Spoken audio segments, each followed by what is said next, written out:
everyone, I am Rebecca from ChemKnits, and today I'm going to do an immersion speckling technique on some unspun roving. Right here I have some Knit Picks Wool of the Andes roving. This is 100% Peruvian Highland wool, non-superwash fiber. My pan was a little wet, so there's a little bit of water here in the fiber. Now, I don't think we're going to get speckles like we would get speckles if we were dyeing yarn.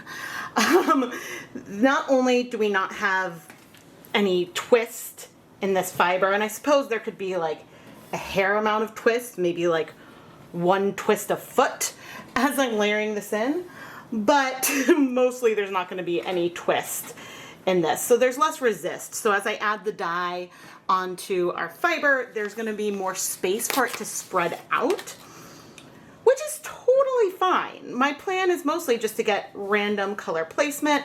Maybe some of this individual bare color will show through, maybe not, but we will see. So what I'm trying to do here is align the fiber in the pan in a way such that, to the best of my ability, all of the fiber will have some amount of area at the surface.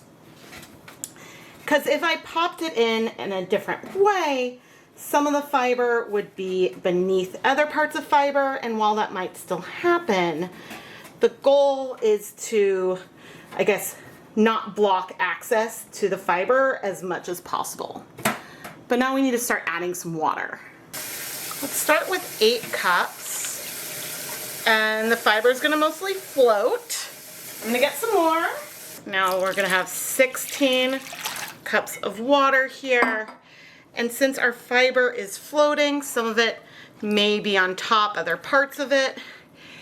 It is what it is. Now, it is non-superwash. I do not want to agitate it because I don't want it to felt. But since the water is cold and I am just gently pressing versus rubbing or pulling, we should be okay. I've had success with this in the past. Now, I didn't want to do something really low immersion.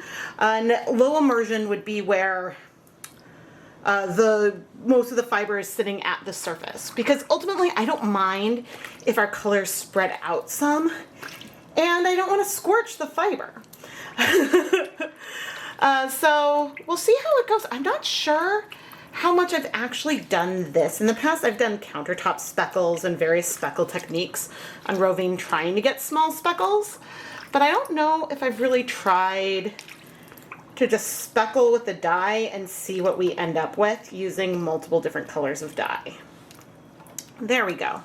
Now, one could call this low immersion because now that the now that the fiber is in here, it's not very compressed, but if I push, you can see we've got plenty of water. We do still have fiber at the surface, but also if I pull it down, we have a lot of water over there. And so that's really what I want. But I'm gonna let this go ahead and pre-soak overnight, so that way, hopefully, by tomorrow morning, things will be really well saturated and we can take a closer look at our dyes. But anyway, it's been a while since I've dyed some roving, so I'm excited. It's the next morning, and conceivably there could be a few dry pockets left. I haven't really touched this since we were over here yesterday. But now I need to get some acid, and we need to start heating things up.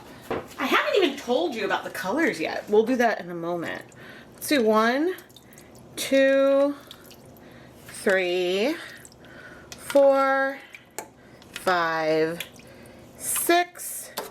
Whoop, that went half on the floor, so 7, 8.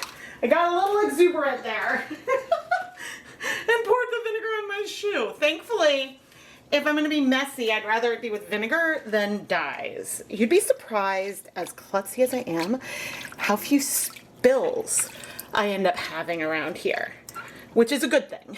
I'm very, very careful with dyes. But anyway, and as I said, everything that I'm using here is dedicated for dyeing yarn and not used for the prep of food.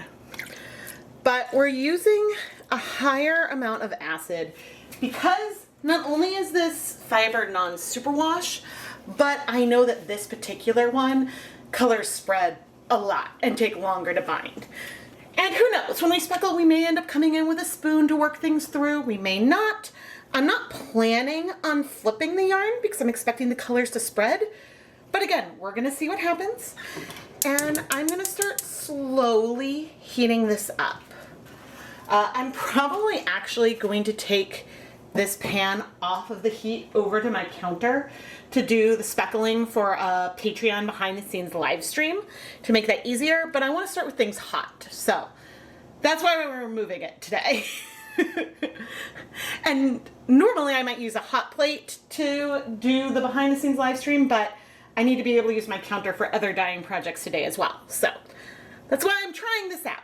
I initially pulled some green dyes for today. Here we have Dharma acid dyes in Radioactive, Emerald Green, and Forest Green. Now, of these three colors, these two spread a lot. Specifically our Emerald Green. And so, if I wanted to keep Speckles, this would not be the best choice to use on Roving, but I just want to see what happens, and since I'm not planning on flipping the fiber, having a color that spreads may be beneficial, but maybe I'm going to want to go a little bit lighter on that color. Now, I also pulled some fluorescent lemon, thinking maybe we want to bring in some more yellows, and I don't know if we'll use it. I also brought over some purple pop, which in combination with some of the greens could bring us a little bit more earthy, or it can make things feel floral. So I'm really excited to see what's going to happen, and I realized I need a yarn mop. So I need to go get a skein of yarn and pre-soak it in some water with acid, so that way I have something to use with the dye that'll be on my gloved fingertips. Our yarn mop today is going to be twill worsted weight yarn, 100% superwash merino, high twist, pretty much as different as you can get from our Roving. Can you see the steam we have on camera? I am so excited. Okay, let's go put on my deluxe rubber respirator mask, safety glasses, and gloves so we can start adding dye. All right, let's start with our bleeder. You know, heating up pans and then bringing them over like this is not something that I do that often. And I forgot, I don't want to go in lines. My goal is to be a little bit more random with my placement here. As I started to like do a line, and then I'm like, no, that is not the goal. It's really tripping me out having it steamy over here, but I've tried this for a few other projects, and I guess most notably those wool tincture dyes, and that worked really, really well. Now, if this were superwash yarn and I put those dyes on, they would stay put. But look at how they're spreading. You see beautiful little streaks, almost like fireworks here. And so we hope that while these colors are spreading, they're also sinking into the yarn. But if we end up with some white left behind, that is okay. All right, I'm coming in with the Radioactive. And you know, eventually we may bring a spoon out to help move the colors through, but that may not be till the end. Gosh, I don't know if we'll use all these colors. I mean, this is so pretty, but I fully expect that within even like 10 minutes, things are going to look a lot lighter because you can see that things just continue to move and move. Now, of all these colors, forest green may strike a little bit faster, and I'm sort of going in with it a little heavy. I mean, I'm being really heavy with all of these colors, and I know I called this speckling because I am technically speckling with these colors, but the goal is more to end up with something random and less repeating than what I often dye with Roving. Because I feel like a lot of times with Roving, whether I'm using dry dye powders, I'm much more likely to stick with colors in blocks. So what I'm going to do now is we're gonna wait 5 minutes and then come back and see if we see a time jump in the color. And I'll try not to move the camera in between. And it's now been 5 minutes later, and this is so pretty. I really wish that what we get will stay like this and we'll have it going through multiple layers. I don't know if that's gonna happen, but I think I want to try to lean into this and add more of these same 3 colors in approximately the same place, hoping that the spread of these colors going further down will sort of keep going and be like that. So let's cross your fingers for me and add more dye. I know some of you are probably sad I didn't bring out the purple pop, and I think that that color would be really pretty with what we have going on in here. But since there's going to be a bit of a surprise with what happens to these colors as they blend beneath the surface, or not, maybe they're not going to sink down that far, or maybe they'll keep spreading, I wanted to lean in to what I see happening. And that's the reason why sometimes I add a couple colors and I wait to see what happens. Because based on what I see happening, that might drive my decision-making process on how I proceed. And if the colors didn't spread as much, I definitely would have brought in that purple pop, knowing that those pinks will spread. But I guess we're just gonna be dealing with our green spreaders here today. I just finished adding the dye, and we'll wait 5 minutes to come back. And in the meantime, I'm gonna go put this yarn mop in a steamer basket. Maybe we'll take it back out if we're gonna add more color, but otherwise I'll steam set it for 30 minutes. But I'll see you in 5. It's now 5 minutes later, and things are looking so pretty. Almost camo, but not quite the right colors, but I love the way they're blended.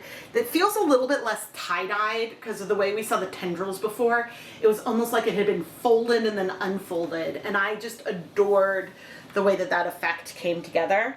But I think I'm gonna let things sit here. Are we still warm? We're warm but not hot. I'm gonna move it to the stove now. Part of me wants to add more color, but I'm also afraid of this bleeding when I go to wash it, so I don't want to add too much dye. So I think I will move it over to the stove so we can start heating things up. I just put the heat on low, and I'm bringing over a spoon, but not for the reason you think, although I did see a clump of dye powder. Oh, there's a lot of dye down there. Oh, there's a lot of dye.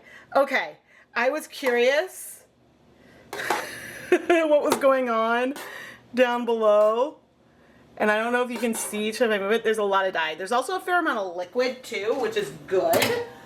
But you know what we're gonna do? We're gonna add more acid.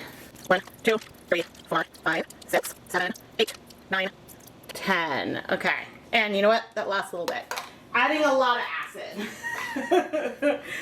By the time I come back, things may have blended and become all one color. The fact that there is a lot of dye around each corner means that we likely are going to have some really good color penetration. But again, we don't know what's happening here in the middle. So the heat is on low. I don't have a cover, but I'm gonna check every 10, 15 minutes or so that way I can make sure the water level is fine. And cross your fingers for me. I feel like the colors are spreading in a really nice way. It's maybe been around 20, 25 minutes. There's still color over there. Maybe it's getting a little less. I mean, when I move it, I do see some color, come out and pour out. But the good news is with the heat on low, we see some bubbles over there, but overall, things are actually not that warm. I'm curious. Things are looking clearer, more towards the center. And it is warm. My spoon is warm. So that's good.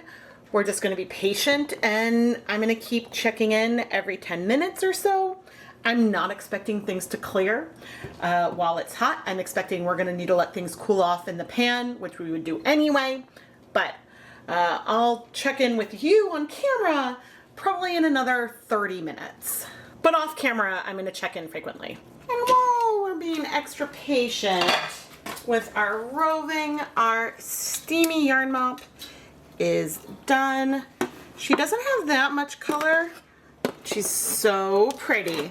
I'm gonna set this yarn aside to cool completely and wash it off camera, because when it's eventually time to wash anything, we're gonna focus on the roving. I'm so excited by the spread we have. I'm turning off the heat now, and we definitely, I think you can see there that some of the color is pouring out.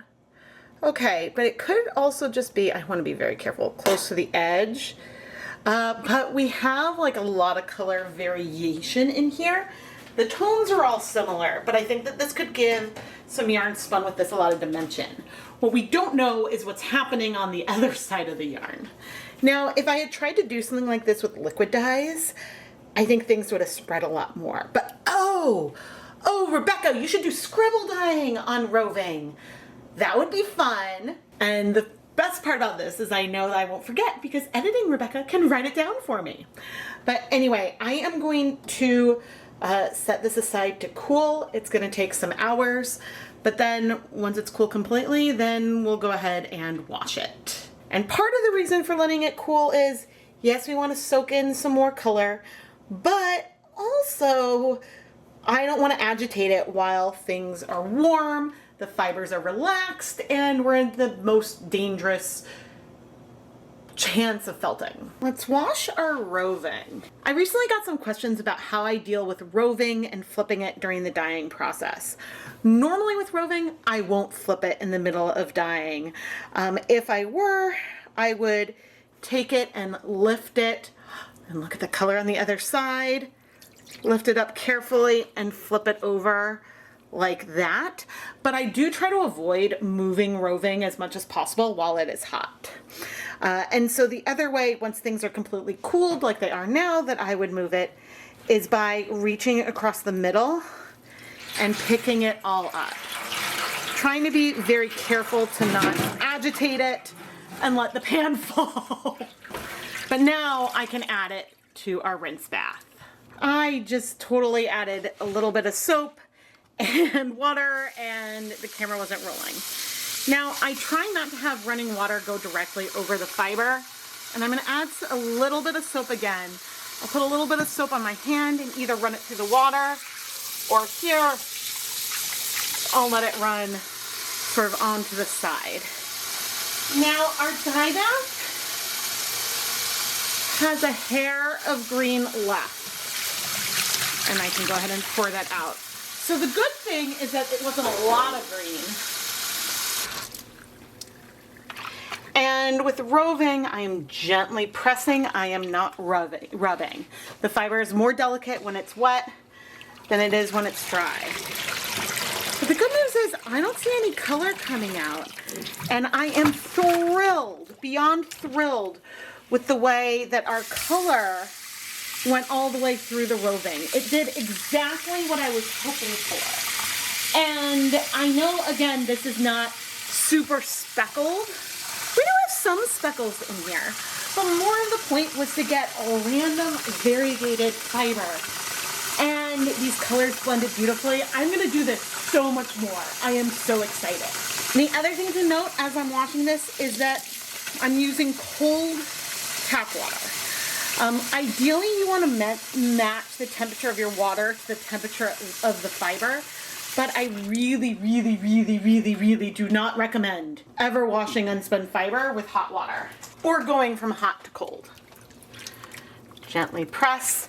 I have found that during the washing process is when people are most likely to cause felting, because if you're washing it vigorously, like you might see me do with yarn, then you can get some felting here, but a little bit should be fine. Now, the other thing I'm not going to do right now is try to separate the roving from each other. And I am going to go pop this in my spin dryer to help remove some of this water so that way it can dry nice and fluffy. Things don't look that different now, but look, we do have some little itty bitty speckles, but a lot of variation in the color. And when spun, these variations may get blended together more, giving us something really subtle and a little bit streaky, maybe heathered in the fiber, and I'm so excited and happy. Here is our stunning roving. And no, it's no longer got like sharp speckles, but we have beautiful short transitions of color that will lengthen when the fiber is spun, depending on how it's drafted and separated.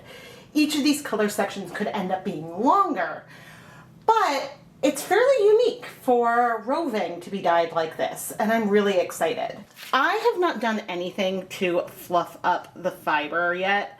Sometimes I like to just give fiber a little zhuzh before I go ahead and braid it, but it pulls apart really easily. I'm not pulling apart very much. I just like to check the integrity of the fiber and make sure that nothing is felted, but this is all looking really, really good. Maybe there's a little bit very light felting at the tip, but that can be very easily pulled apart and spun. But now I just need to braid up the roving. I am Rebecca from ChemKnits, and I don't dye roving nearly often enough. I'm definitely gonna do this again using some colors that maybe aren't all in the same color family, that aren't all green colors that can, you know, blend together as beautiful as these did here.